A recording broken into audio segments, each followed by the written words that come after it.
care what I do. If I'm a billionaire, I can molest a 2-year-old. I'm not going to jail. They're going to put me in a room for a day or two and say I had an issue, and I go back and do what I want to do, right? If you go to jail right now, only people you find in there are people of color and poor white people. That's the only people you see in jail. Just like on the front lines in the military. The only people you're going to see on the front lines is, again, people of color and poor white people. And it's certainly true in the prison system. Rich white folks don't go to jail. You see, and if you're real rich and you're black, you may get a day or two. You might be able to survive, like some people we know hanging out there right now. They're trying to put him in there. Well, I don't want to mention his name, but y'all know what I'm talking about. But the reality, this is not a just system, because we don't get justice. And until we have justice, we're not free. That's why I want black people to understand. We have not been free ever since we've been on this soil. Malcolm X told us this is what freedom is all about. And Malcolm also said to us, is that we have to have some land of our own. Now, we've tried that in this country. That's what Black Wall Street was about. Black people are very, very good at building their communities. We had 88 black communities at the turn of the century. 88 that we built from ground up. Like Mount Bayou in Mississippi, the worst place on the planet. Black people clean the swamps, black men and women, the swamps in Mississippi, and put a town on it. They didn't get a dime from nobody. They pull their own resources, and that town still exists. Mount Bayou in Mississippi. But the best town we ever did was in Tulsa, Oklahoma. That's correct. And so this issue of land is very important. Women constantly move from land. You remember, like the last time we talked about Freeway 99 running right through our business community, and every effort's been made to run us out of here and run us out of it. It's happened everywhere in the country. Everywhere in the country, what happened here happened everywhere in the country at the same time. So this is a government policy and a government understanding. Local, federal, and state don't allow black people to build neighborhoods. Every time we build one, they run a freeway through it or a railroad track through it or whatever, make sure that it doesn't function. And so we have been looking at this holistically. We look at little bits here, little bits there, and we don't see the big picture. The big picture is the preparation for our removal from the country. I'm being really honest with y'all. I hate to tell you that, but I have to tell the brothers and sisters the truth. This is a long-term process, thanks to these brothers and sisters, that is making us aware of how bad our situation is. It's not an accident that we have crack cocaine in our community. It ruined every black community around the country. It's not an accident that the only clinics that you see in black community is abortion clinics, birth control. The whole birth control thing was created by a Nazi, what's her name? She's a neo-Nazi, trying to purify the race. She wanted to get rid of us. And so that happened in the 1880s and got real heavy during the time of Nazi Germany. Because the Nazi Germans used the birth control program by Margaret, what's her name? Singer? Straight up neo-Nazi. She made it clear. They're trying to get rid of black folks. And they found out, what's the problem? What's the problem really is that black people maintained every effort they had made. They killed our leaders, run them out of the country, tore up our towns. Everything we did to survive, they've been opposed to. But one thing survived up until 1950. Guess what it was? The black family. We got through the Depression. We got through lynching. We got through slavery. We got through all of that. And we held on to our family. And so it's been a whole process of government trying to figure out how can you undermine the black family. The #1 thing is keep black people unemployed. Keep black men out of jobs. If a man doesn't have a job, he's going to go out of his mind and be a person you don't want to live with. I'm just being, that's the nature of men. And so if you take a man out of a job, you have destroyed him. If you take him out of his home, you have destroyed him. If you want to make sure that you want to take that community out further, put some dope in it. Put some dope in it. Now you got these youngsters want to have a Cadillac and everything else. So now they're trying to sell some dope because they ain't had no what? Mentoring and no structure. And so now our kids become our terrorists. The police become our terrorists. And so that's the state of our, but that's the design. I want to make that clear. 1980, Ronald Reagan initiated that. He's the one with Ollie North, the Central Intelligence Agency, and the drug cartels. And those same drug cartels, when you see all the Latinos coming up here, guess what happened? That whole South America was initiated with Americans taking out their leadership, like in El Salvador, Guatemala. Every time the Latinos in South America come up with a leader that's going to service their own people, somehow or another this country called them communists and they take them out. But at the same time, they have allowed the drug cartels to flourish. It's not an accident.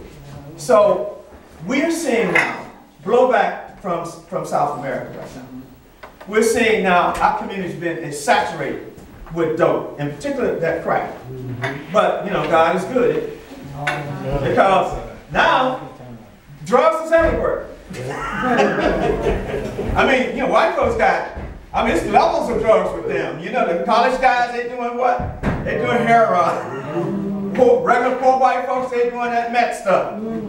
White truck drivers, they now on crack cocaine. I mean, what goes around comes around. But I'm still saying we're still targeted, brothers and sisters. And finally, I just want to say, in terms of Malcolm, and I love him, I respect him immensely. I don't think we've ever produced a man with the plan that we need to survive in the United States. It's been Malcolm X. And it's not to put down Dr. King. You know, I knew that eventually everything that King was about would get turned around. And it started with, again, the dope pusher himself, Ronald Reagan. He undercut the civil rights thing. He himself, with Uncle Tom Clarence Thomas, put him in control of the civil rights division. His job was to undercut the civil rights, to destroy it. His reward is a seat on the Supreme Court. And so, I want to leave us with this note. We are winners. We're still here. We are indestructible. We're the first people on the planet. We will be the last people on the planet.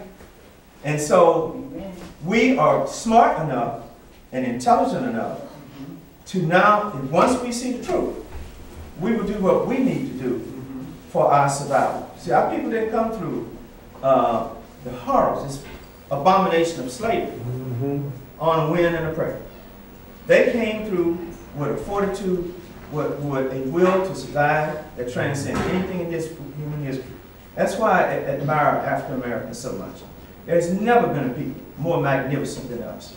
Everything is stripped from us, name, culture, everything. And we made our own. We created our own. We created, well, we didn't have a nation, we created one within our own community. And so my joy is being a teacher, that I can teach my people how great they are. And I don't see this as knowing the truth is a blessing. Knowing what we're seeing here is a blessing. I'm so happy everybody's here. Amen. Because this stuff, you know, we don't get this nowhere. This is like hidden. And if somebody want to remove you, they want to keep you what? Hidden. And so, when you look at birth control, add it all together. The destruction of Black Wall Street, bomb from the air. When you look at lynching, when you look at Jim Crow, when you look at the Republican Party, whose agenda is to do what? Destabilize, destroy, because that's the white folks' party. I've been telling everybody. The Republican Party is now the white people's party. And so their objective is that we'll never allow another president like Obama. We're going to humiliate him. And I'm praying that the brother will get through his 2 years. Yeah. Because, I mean, that brother's under siege. Yes, he is. You know, and if we look around, they done made him the devil, they done made him everything, and it's all because he's black. And so we, in these next 2 years, we need to get everything we can. We need to fortify our community. We need to study our history. And we need to love ourselves. We need to vote. And we need to vote, but we need to vote intelligently. With power, political power, if you can vote it in, good. That's what they tell us we got. But guess what's happening with the vote? What's happening with the vote? Right? Stay home. No. What's happening with the vote in the United States right now? Tell us what's happening. They're taking it. They got new laws. New laws to undercut the vote. Malcolm said that would happen. Pull him around so you can face the That's all right.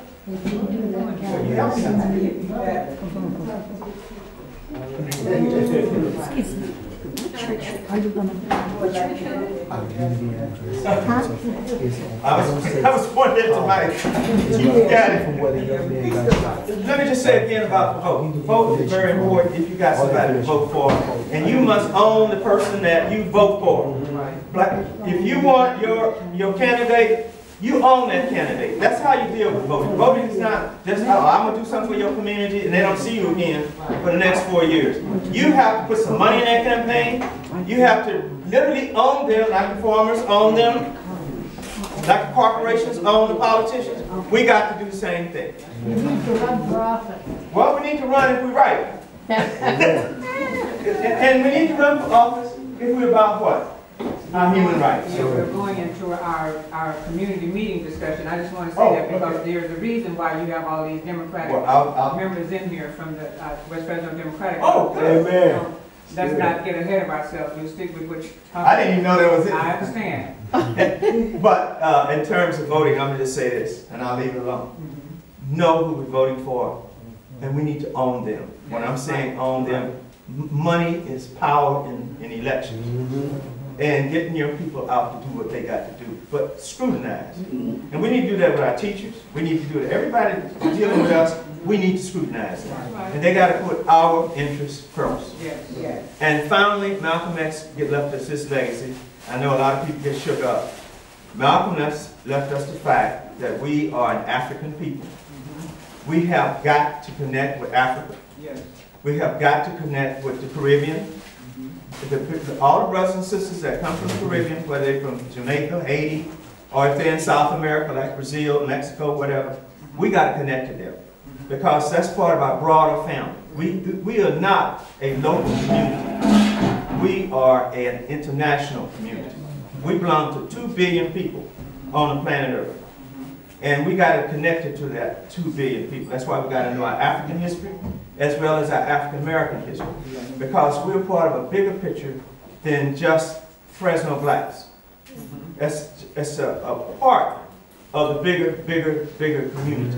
And so Malcolm pushed the idea of Pan-Africanism.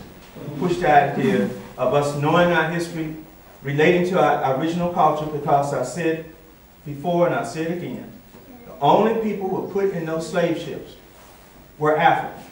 No niggers were put in there, no blacks was put in there, no Negroes was put in there, only Africans. When they pulled those Africans off the ships, they were Africans, but they pulled off the ships. They might have sent them to the plantations, or sent them to their mines, and whatever they did with them, they were still Africans. You cannot take a bulldog to Mexico and make the bulldog a Chihuahua.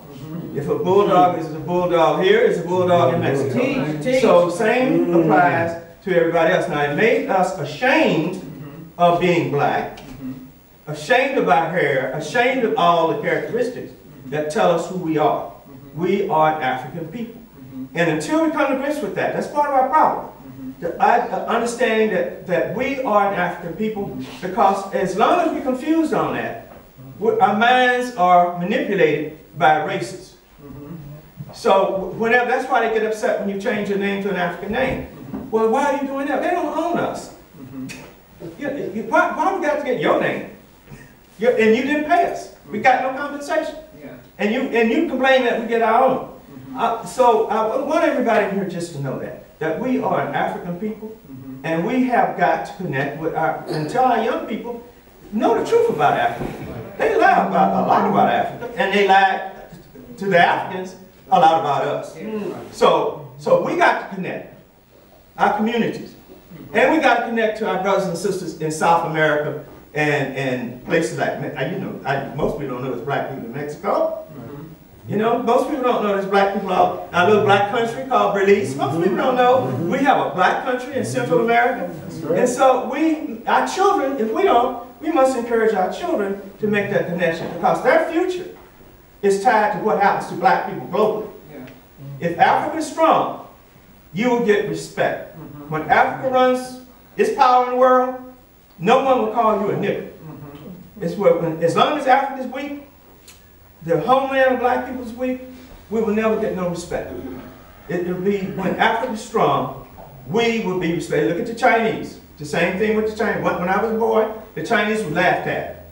People would say that the Chinese don't have about a chance. China don't have, they used to laugh at Chinese. Now, they're sitting on the Security Council. And you can't do no business without doing business with them. And so that's where we got to go. In the world, we got to have power. When we get power, we will get respect. And so, I know y'all are going back to the video. Okay. Thank you guys for hearing me. And thank you guys for allowing me.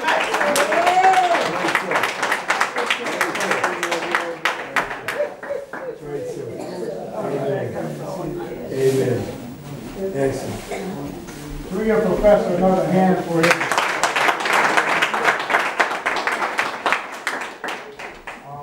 We would like to, out of respect, to give you a little break. And sometimes that's good and bad because when you break, people leave. But you know that there's not a lot of room in here. You may want to use the restroom, you know, open the windows or whatever. We want to show the second half of the movie.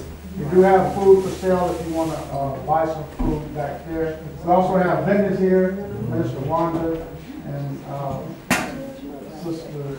I call her Mother Sister McCoy. And the West Fresno Democratic Club, and my sister over here. Okay. Stand up, sister. I mean, my father got sheets last week. Just say like maybe 10 minutes, and then we're going to go back. It's also going to be a community meeting after this video to discuss the plan of action, how we can go into the community and deal with our young people in our gangs, and I deal with a lot of that. And then we also like to hear from our pastor also from his perspective. But I want to say this to Brother Reggie. Can you stand up? This brother here, right here, this brother here is the one that introduced me to Dr. Kava. All these people that's on this video, all of them, I met them through him. This is Pastor McCoy's son. And Dr. Kava, will be coming to this church here at New Life Church of God. I've been in contact, conversation with them. So it's important that you understand what we do here, right? We speak truth to power. Look at the neighbor and say, power is knowledge. Power is knowledge. And that's what we believe here, and that's what we teach. And so we welcome you to come here, feel at home, feel your family, take off. I'll preach with my shoes off, my pastor tell you. I preach with my shoes off because I'm at home. I'm not into the dressing and all that. I want to feel comfortable. Yes. When you come here, it's going to be clean. When you leave here, it's going to be clean. When you come back, it's going to be clean. As Brother Kehinde always told me, what? Excellence. Excellent. Our people deserve excellence. That's right. My pastor tells me excellence. That's right. That's all I do. And I call him Dr. Kehinde, but y'all not a doctor, but to me it is. One of the things is that we have to understand, and this one piece called money divides us. Yeah. Money. Am I right or wrong? Yes, sir. Money divides us. But we have to understand that we have to finance our own revolution. Yes, we have to finance. See, these lights are on, somebody has to pay for it. All right? And if somebody don't pay for it, what happens? They get cut off. Everybody's enjoying this movie, right? But we have to have electricity. That's right. So it's important that we finance and give to the institutions that is doing the work for our people. Amen? Amen. Because if we don't, nobody's going to do it. You're not going to go to people's church and they're going to show hidden colors. They're not going to do it. Did I say something? They're going to go to Northwest Church and they're going to be showing hidden colors 1, 2, and 3. They're not going to have Dr. Kehinde going to people's church speaking. I mean, so let's just keep it real. So it's important that we finance. I'm not telling you to join my church. No. This is an investment for you and for your children and great-grandchildren and children after that, right? I mean, we renovated the saints. I'm going to say this on the show. That's why I'm standing close to you, so you know I'm that we love this community and we love you. I don't know all your names, but we love you, right? Because you God's creation. Always have confidence in yourself. Right. Do not expect a pat on the back from nobody. That's right. Don't expect it. Because if you expect it, you're going to be let down. Yeah. I'm telling you the truth. Now you better say it. You better say it. Because when our saints, now go back to see, we walk by faith and not by sight. Right? Am I right or wrong? Yes, sir. Okay, so the slaves during that time, they called them slaves, they got to have something to keep them going. And it was faith. That's what it was. Because they had to understand that one day we all will be here talking to one another as brothers and sisters. Am I right or wrong? Right? So don't expect a just do. If something needs to be done, just do it. And don't worry about it. Huh? All right, so she's telling me to be quiet. So, want to buy food on in the back? Give me a minute.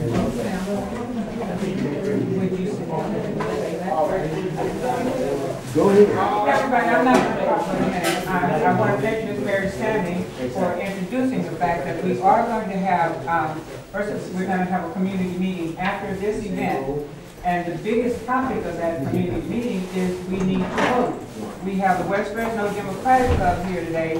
Our president, Mr. Asst, past president, Floyd Harris is one of our past presidents. We've got our secretary, Jerline, and the treasurer, yes, she's the treasurer, and the one of the other past presidents who's here, Charles Taylor, was here. But and I am a member also. I'm the secretary, and we want to encourage you. This is another one of our members, and it was Rosemary.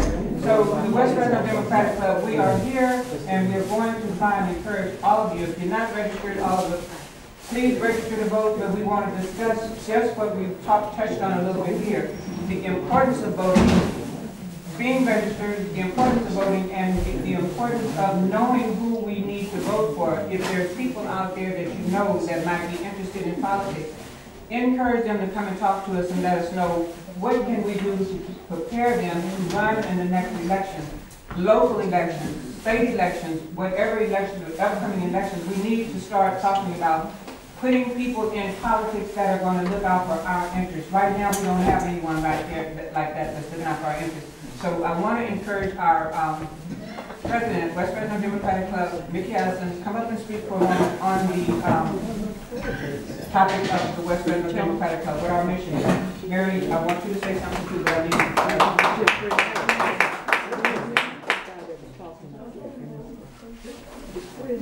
Mickey Allison, president of West Fresno Democratic Club. Can't hear you. Okay. All right. Oh,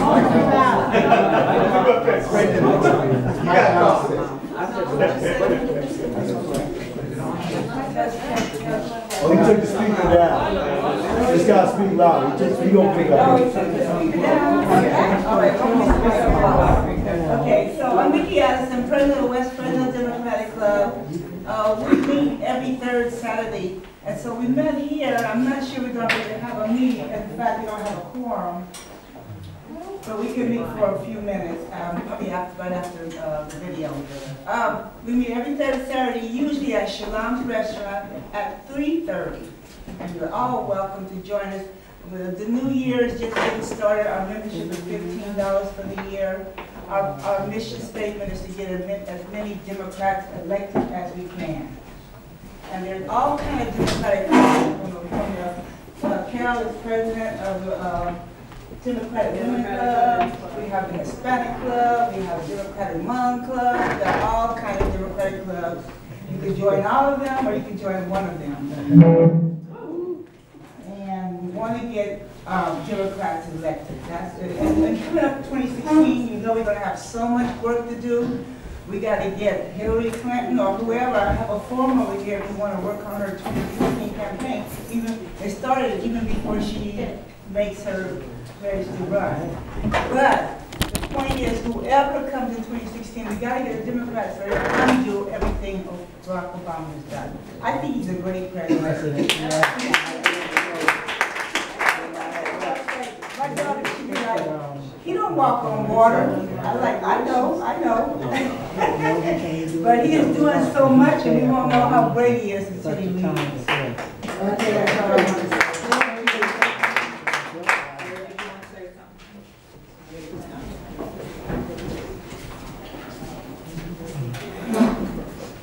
I am a long-time friend of the Sterling family. Consuelo Sterling, the youngest daughter, has been president of the Democratic Women's Club for the past years. Cynthia Sterling, and I have to say this, as far as your film is concerned, that film would be better shown to a white group to know what's what, because you people here know what is and are living it. But until you get some political power, it's going to continue. When Cynthia Sterling ran this time, there were 2 black women working in her campaign. 2 doesn't cut the mustard. And the percentage of vote here on the west side has been zilch. And until you utilize the power that you have, you won't get more. You'll get less. Thank you. Our meetings are wonderful. Our president is great. You get to learn an awful lot. $15 a year isn't going to break you. And as far as the restaurant is concerned, that's one of the good reasons for belonging. We get 3 pieces of beautiful fish, but you can order other stuff. And French fries for $6. So, Mr. Ali. Thank you.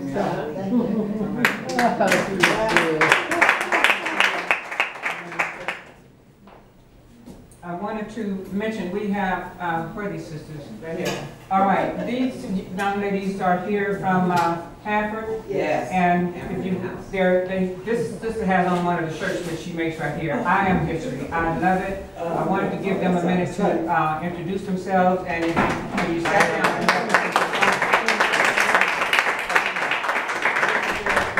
that was on the seats when you sat down that you picked up. So we want to promote this team of sisters doing their business, and they have an urban ballroom dance workshop that I definitely want to participate in. They're going to bring that here to Fresno. They're in Hamburg. But and also we have Sister Addie here, who has wonderful African garments on her table back here, and this Sister Wanda Allen, she has her garment over here on the table. African shirts? Soap. You know I don't hear speak up soap. Okay. Okay. In addition, I have some soaps. Okay. So please feel free. I'm not leaving out anybody that one of the vendors. I don't want to do that. But anyway, in order to try and help support our people that are in business, we want to do that. So did you want to say? Yeah, I'm taking orders. I have a piece of paper that if you want to order a T-shirt, small, medium, large is 15, extra large, and all that. 1 plus 2 plus 3 plus is 18. So I do have it, and I will deliver or I will mail it to you immediately. So if you want to place an order, you can do that. And I want to also give a shout out to Victoria back there, who is a member of the, I want to say the Brown Beret, but you're supporting it. But she is an active member in the community, and I know she and Reverend Harris work together very, very well, and have been working together for quite a while. So, and Pastor McCoy, did you want to say a word or two? I'll just kind of get back. Okay.